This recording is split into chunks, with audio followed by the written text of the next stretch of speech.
I'm Joe Catalano with an AM Quincy news update for Tuesday, February 13th.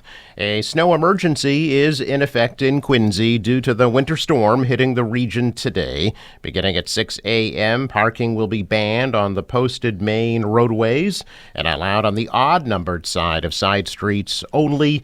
Curbside collection of trash and recycling in Quincy will be delayed one day this week through Saturday, with no pickup today. Quincy Public Schools are closed today. All extracurricular activities are also canceled today, and the Coddington building is closed today. Extra personnel and first responders are stationed on the city's peninsulas of Marina Bay, Howes Neck, and Germantown. In the event they're isolated due to flooding during the midday high tide.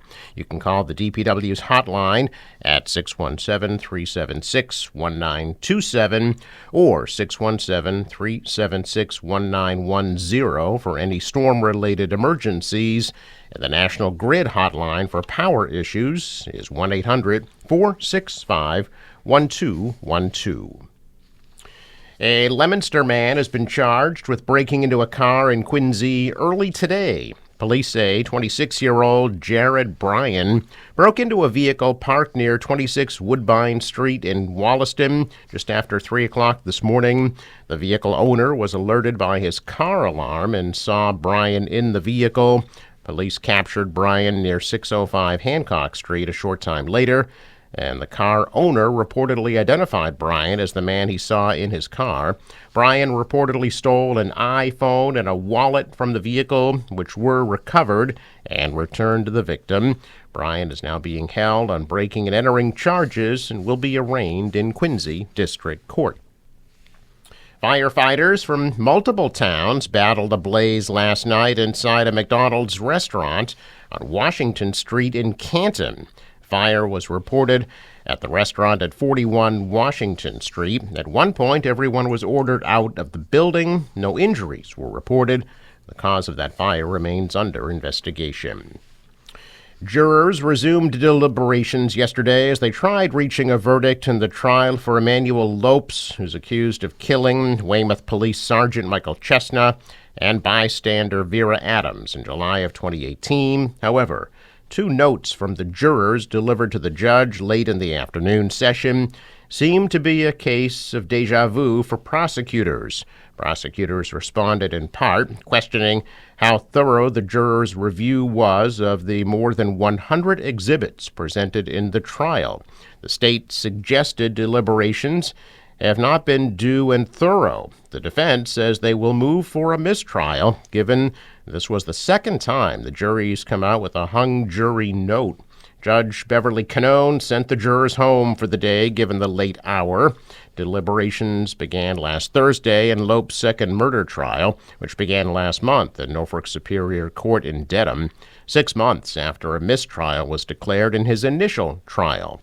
During that first trial, attorneys for the 26-year-old Lopes didn't dispute their client fatally shot Chesna, who was 42, and 77-year-old Adams on July 15th of 2018, but his attorneys did question whether Lopes should be held criminally responsible, claiming his history of mental illness caused him to act irrationally in their deaths.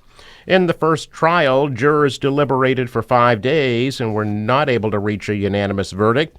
He faces life in prison if convicted. If he's found not guilty by reason of insanity, he could be sent to a mental health facility. There will be no deliberations today due to the storm. Jurors will return to court tomorrow.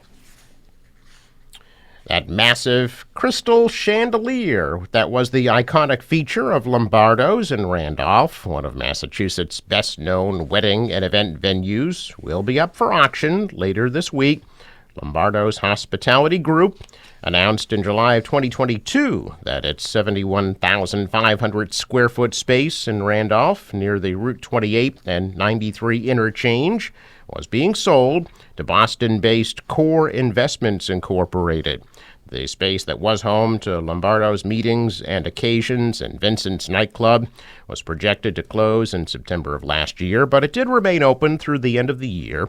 Over 4 decades, Lombardo's hosted weddings, proms, meetings, community Thanksgiving dinners, and more. and during the COVID-19 pandemic, it served as a makeshift courtroom for Norfolk County jury trials. One of the venue's most striking features, its chandelier, the largest of its kind in New England, with more than 10,000 glass crystals and 950 light bulbs. Lombardo's Hospitality Group confirmed that the chandelier, which is 18 feet wide and weighs more than 3,500 pounds, is among many items from the Randolph space that will be auctioned off Thursday. Although Lombardo's in Randolph may be closed, the Lombardo's Hospitality Group operates Bardo's Bar Pizza in South Boston and Norwood and launched Off the Vine Catering just last month. Check of business news this morning. Stocks are mixed. The Dow is up 125. The Nasdaq fell 48. The S&P dropped 4. Asian stocks are mostly higher as investors await an update on U.S. consumer inflation that might help set the Fed's policy on interest rates. Dollar rose, the euro is down, oil at $77 a barrel.